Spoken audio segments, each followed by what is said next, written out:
Teman-teman cuan Troopers, jangan lupa ya, download sekarang juga Spot Dew Generation di HP kamu.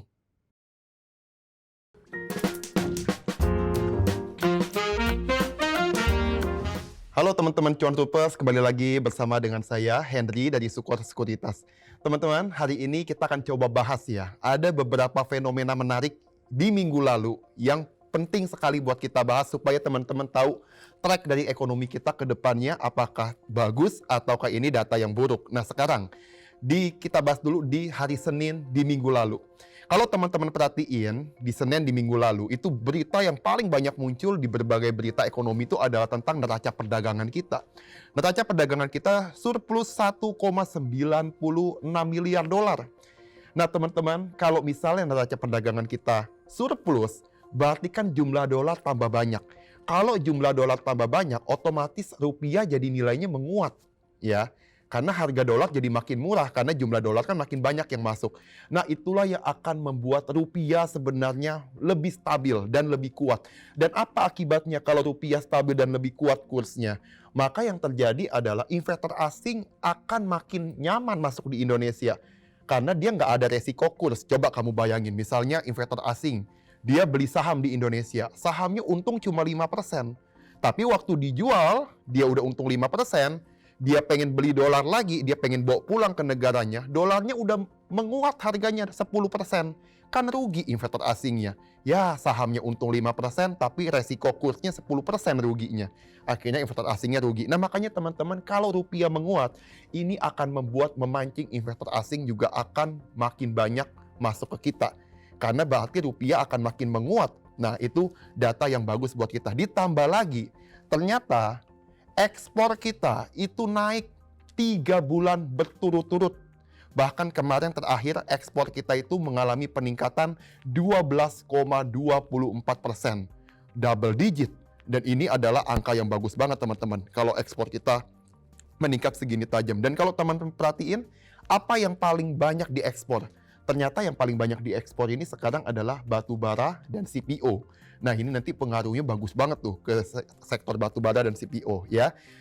Kalau teman-teman mau lihat saham apa yang saya rekomen untuk batu bara, teman-teman buka weekly dose di sekitar 2 minggu lalu. Kalau teman-teman cek di 2 minggu lalu weekly dose waktu saya isi, itu saya ada bahas tentang Bukit Asam dan UNTR. Silakan teman-teman buka nanti ya untuk yang video di weekly dose 2 minggu yang lalu.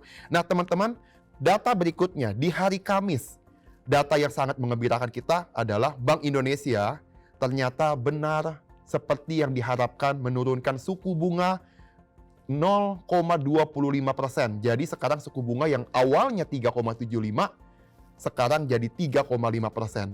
Dan ini bagus teman-teman, karena kalau suku bunga makin rendah, dampaknya nih ya, yang akan nanti pengaruh bagus ke market. Satu, teman-teman perhatiin deh, kalau misalnya suku bunga turun, orang biasanya yang biasa nabung di bank, mereka akan berpikir, aduh bunga turun lagi. Yang nabung di deposito, ya bunga turun lagi. Ya udahlah, duitnya saya beliin obligasi aja. Obligasi retail kan kemarin yieldnya sekitar 5,8%.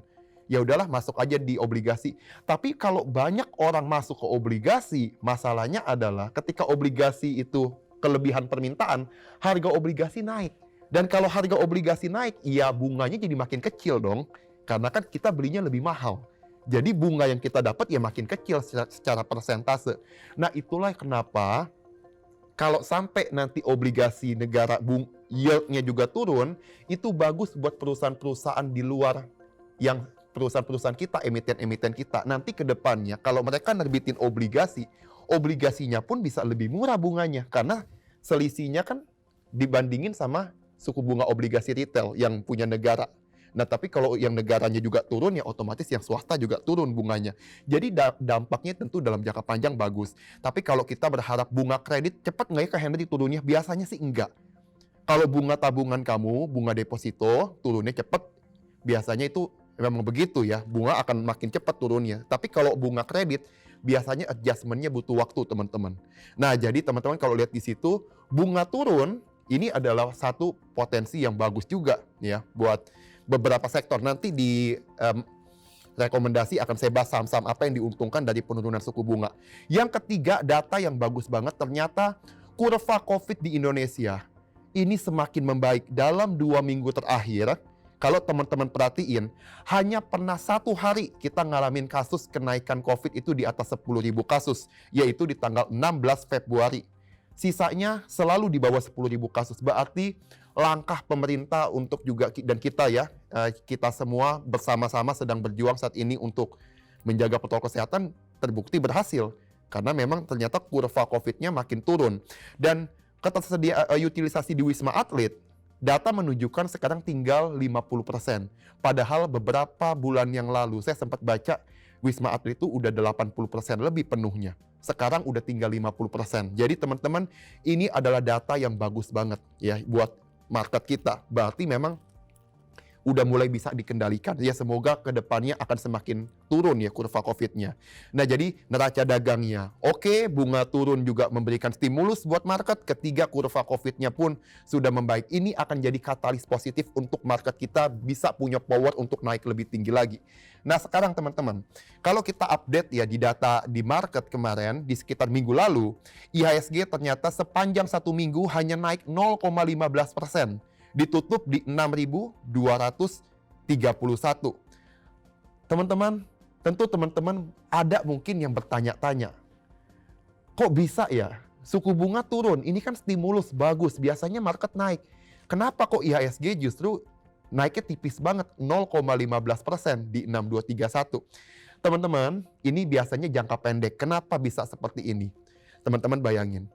Dari kemarin kan investor asing itu banyak sekali ya beli saham di Indonesia, net buy terus, net buy. Nah sekarang suku bunga turun. Kalau suku bunga turun, biasanya investor asing itu akan lebih lihat di Amerika datanya membaik nggak ya.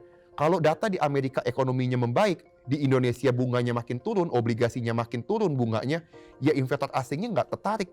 Mendingan masuk di Amerika dulu sementara. Nah teman-teman, di Amerika didukung lagi data penjualan retailnya naik 5%. Jauh ngelebihin daripada ekspektasi market yang hanya naiknya 1%. Tapi di Amerika ternyata kenaikan penjualan retailnya 5%. Otomatis Amerika jadi lebih menarik. Satu, di sana ekonominya sedang recovery. Tapi di Indonesia orang naruh duit malah bunganya makin turun. Ya investor asing berpikir, wah rupiah bakal melemah nih kemungkinan. Orang bakal banyak beli dolar dulu. Nah, itu kan akan bikin kurs rupiah akan makin melemah nih potensinya ya. Dan ternyata benar, rupiah melemah dari 14.000 sekarang ditutup di 14.119. Nah, investor asing tentu kalau kita lihat di akhir-akhir kemarin ya, mereka bisa aja akhirnya melakukan net sell dulu dan ternyata terbukti dalam minggu kemarin foreign net sell-nya minus 1,12 triliun. Lumayan besar loh ya, 1,12 triliun net sell dari asing. Ya saya sih nggak heran, karena memang investor asing tentu dia akan jaga-jaga lah, antisipasi kemungkinan rupiah nih menguat bakal sampai seberapa. Dolar maksudnya menguat sampai seberapa. Ini kan akan jadi resiko kursnya kalau dia pegang aset rupiah. Nah tapi teman-teman, ini akan biasanya sentimen kayak gini biasanya hanya terjadi dalam jangka pendek aja. Kenapa? Karena kalau lihat data ekonomi kita, sebenarnya data ekonomi kita tuh dalam on track yang bagus banget recovery-nya. Pertama, teman-teman perhatiin Purchasing Manager Index kita. Purchasing Manager Index kita itu di level 52,2. Ini berarti semua manufaktur ini rata-rata menunjukkan data sedang melakukan ekspansi. Dan kalau melakukan ekspansi, seberapa besar angka 52? Ini adalah angka tertinggi dalam 6,5 tahun terakhir. Jadi teman-teman, ini adalah rekor yang bagus banget buat ekonomi kita. Kedua, cadangan devisa kita ada di level tertinggi, sekarang di 138 miliar dolar. Jadi tentu kekuatan Bank Indonesia untuk bisa menjaga rupiah juga mestinya kuat sekali ya, karena cadangan devisa kita tuh lagi gede-gedenya. Tertinggi dalam sejarah, rekor. Ekspor juga dalam 3 bulan naik berturut-turut. Jadi teman-teman bisa lihat ternyata recovery ini bukan cuma terjadi di Indonesia. Bahkan di perdagangan dunia pun semuanya sedang recovery. Makanya bisa ekspor kita naik 3 bulan berturut-turut. GDP kita juga walaupun di kuartal 4 kemarin di 2020 masih minus 2%. Tapi ini jauh lebih bagus dibandingkan kuartal 2 minus 5%, kuartal 3 minus 3%, di kuartal 4 tinggal minus 2%. Berarti data kita semakin membaik makin lama. Dan ini artinya terjadi pertumbuhan walaupun masih kontraksi. Nah teman-teman, itulah data update yang sesungguhnya membuat kita yakin bahwa market kita ini masih dalam fase yang bagus banget buat teman-teman bisa tetap invest. Nah sekarang, Kita lihat data di IHSG di minggu ini. Support IHSG teman-teman, di minggu ini saya lihat nanti akan support terdekatnya ada di 5975. Kalau sampai 5975 turun lagi. Nah ini teman-teman perhatiin angka 5852. Karena ini bisa jadi kayak head and shoulder. Head and shoulder itu kan confirm jika neckline-nya itu tembus. Di breakdown gitu ya. Tapi di neckline-nya sekarang ada di 5852. Jadi kalau sampai IHSG jatuh di bawah 5852, ya barulah kalian bisa sedikit panik. Tapi ternyata IHSG saya rasa agak sulit untuk bisa turun kayak gitu lagi. Jadi kemungkinan head and shoulder menurut saya sih kecil ya. Apalagi dengan data-data ekonomi tadi yang bagus, saya yakin ini pattern-nya malah bisa naik lagi. Nah resistennya di berapa? Resistennya sebenarnya resisten yang kemarin itu di 6170, tapi ternyata sekarang udah di 6200 lebih. Resisten berikutnya ada di 6280 teman-teman. Teman-teman perhatiin, kalau sampai di 6280 bisa tembus ditutup di atas 6280, baru IHSG ada kemungkinan bakal balik lagi ke 6400. Tapi 6280 ini cukup berapa kali tes di situ jatuh terus nih. Jadi teman-teman di 6280 ini resistennya lumayan kuat. Nah, saham pilihan apa yang menjadi trading ID dari minggu ini? Secara teknikal nih ya, bukan fundamental. Nah, secara teknikal, kita akan lihat dulu sentimen-sentimennya bagusnya ke sektor mana aja. Kalau kita perhatikan sektor yang lagi diuntungkan sekarang ada 1 bank, 2 properti, 3 itu otomotif. Nah, sekarang kita lihat pengaruhnya sentimen-sentimen yang tadi kita bahas di awal, seperti apa ketiga sektor yang saya sebut barusan. Nah, kita lihat sekarang di banking dulu. Kalau kita lihat sentimen di banking, tentu yang paling bagus adalah suku bunga kemarin turun. Teman-teman ingat, kalau suku bunga turun, biasanya net interest margin, net interest income dari perbankan itu akan makin gede. Kenapa? Karena bank itu enaknya begini. Kalau lagi suku bunga turun, dia langsung punya alasan juga ya untuk nurunin suku bunga tabungan kita. Suku bunga deposito kita langsung diturunin. Tapi suku bunga kredit, misal teman-teman nyicil udah untuk 5 tahun. Nyicilnya dari tahun lalu. Ya nggak mungkin dong suku bunga tiba-tiba di-adjust berubah. Pasti dong bayarnya udah tetap tuh pakai suku bunga yang kemarin masih tinggi. Jadi memang suku bunga tuh untuk turun untuk kredit ya. Nggak mudah. Tapi kalau suku bunga tabungan dan deposito bisa turun. Dan ini bikin bank punya net interest itu income-nya jadi lebih gede. Iya dong, dia kan bayar bunga ke orang yang nabung ke dia. Bunganya makin kecil, tapi pendapatan dia dari bunga kredit malah tetap. Jadinya selisihnya antara gap bunga ini akan makin gede. Makanya teman-teman banking kita tuh ini akan sangat menarik sekali kalau suku bunga trennya makin lama makin turun. Kedua, Bank Indonesia membuat kebijakan bahwa akan ada DP 0% untuk properti dan untuk otomotif. Tapi dengan syarat, ini DP 0% ini hanya boleh dilakukan oleh bank yang kredit gagal bayarnya atau non-performing loan-nya di bawah 5% di tahun data terakhirnya. Jadi ini akan menguntungin siapa? Ya akan diuntungkan tentu adalah bank-bank big caps yang gede-gede banknya. Karena bank-bank besar manajemen risikonya bagus banget. Jarang sekali yang sampai gagal bayarnya di atas 5%. Nah teman-teman, ada 3 bank yang sekarang ini bisa teman-teman perhatiin. Yang pertama BBCA. BBCA ini supportnya ada di 33550. Jadi teman-teman perhatiin ya, kalau dia nyentuh support di 33550, teman-teman boleh beli. Sampai kapan? Sampai harga belinya itu boleh di 32975 sampai 33550. Jadi teman-teman tadi ya 32900 sampai 33300. Nanti jualnya di resistennya itu yang terdekat BCA ada di 35.000 kalau teman-teman pengen jual dulu. Lalu di bank yang kedua adalah Bank Mandiri. Support Bank Mandiri itu ada di 6.200 sekarang. Resistennya ada di 6.550 kalau teman-teman mau jual sampai 6875 ya. Jadi kalau mau jual di 6550 sampai di 6875. Nah, ini untuk Bank Mandiri. Untuk Bank BNI ini juga sedang deket banget sama angka supportnya. Supportnya itu ada di 5.550 sampai di 5.950. Jadi teman-teman 5.500 sampai 5.900 ini adalah angka support buat teman-teman beli. Dan sekarang BNI itu kan ada di 6.000. Jadi deket banget sama 5950, udah hampir nyentuh supportnya. Jadi teman-teman boleh nih udah lirik-lirik BNI. Nanti kalau mau jual, resistennya ada di 6350 sampai 6600. Jadi kalau 6350 tembus, maka baru target berikutnya di 6.600 ya teman-teman ya. Jadi 3 bank ini, BCA, Bank Mandiri, Bank BNI, ini 3 bank yang sentimennya lagi bagus dan sedang mendekati supportnya. Jadi ini teman-teman bisa perhatikan. Apalagi Bank Mandiri, Bank BNI ini bentar lagi kemungkinan akan masuk ke musim dividen ya. Karena dividen mereka tuh rata-rata lihat tahun lalu datanya tuh antara Februari, Maret, April. Memang tahun ini belum tahu nih dividennya bulan berapa. Tapi kalau ngikutin tren selama ini, kita sedang dekat sama musimnya dividen dan ini bagus banget teman-teman. Nah sekarang kita coba lihat di sektor otomotif ya. Sentimen yang paling bagus ini justru datangnya ke sektor otomotif sebenarnya teman-teman. Pertama, suku bunga turun ke 3,5%. Kalau suku bunga turun ke 3,5%, sebenarnya bank bisa aja nurunin suku bunga kredit untuk otomotif. Dan ini bisa bikin ningkatin permintaan ke otomotif. Jadi ini bagus. Yang pertama suku bunga turun. Kedua, DP tadi udah dikatakan DP-nya pun jadi 0%. Kalau DP 0%, ya tentu ini akan bikin orang jadi makin senang ya buat beli mobil karena nggak perlu DP berapa, tapi tergantung banknya mau kasih apa enggak, karena bank kan juga lihat manajemen resikonya ya. Ketiga, pajak barang mewah untuk mobil itu turun 0%.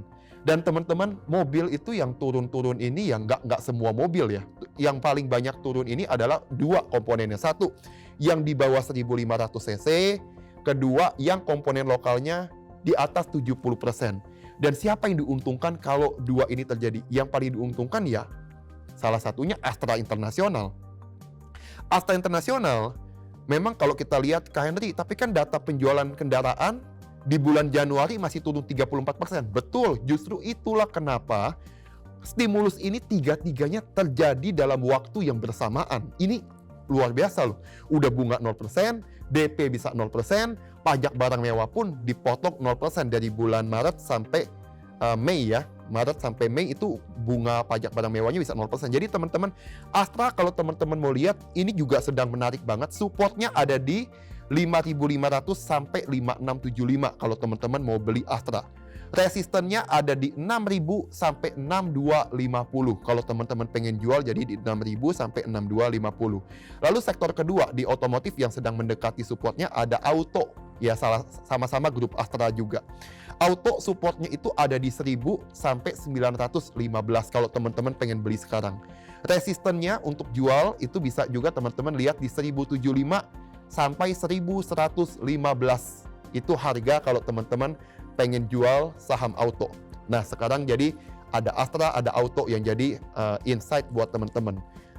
Sektor ketiga, terakhir yang kita akan coba bahas adalah sektor properti. Nah, sektor properti ini sangat respon banget dengan sentimen yang terjadi karena dia sentimennya mirip sama otomotif. Satu, bunga turun ke 3,5%, tentu bunga KPR juga bisa berpotensi turun. Kedua, juga DP bisa 0% juga untuk orang beli properti. Teman-teman, cuma sayangnya agak sulit menemukan harga sektor properti, saham-saham properti yang sekarang mendekati support. Karena ternyata setelah stimulus ini diumumin, hampir semua sektor properti mengalami kenaikan tinggi sekali. Ya teman-teman lihat SMRA, Bumi Serpong Damai, Agung Podomoro, wah udah naik semua. Jadi apa saham yang masih bisa teman-teman lihat untuk sektor properti? Saya lihat Agung Podomoro, ini kalau teman-teman lihat resistennya ini kan ada di 187. Dan ini sekarang dia udah mendekati resisten. Kalau sampai dia breakout di atas 187, lalu dia turun lagi ke 187 dan dia naik lagi ternyata nggak bisa turun di bawah 187, jadi udah breakout, dia testing. Selama dia testing nggak turun lagi di bawah 187, teman-teman silahkan coba boleh untuk ambil kesempatan beli. Karena dia udah breakout. Dan kalau udah breakout ya kita akan lanjut lagi ke resisten berikutnya. Berapa resisten berikutnya?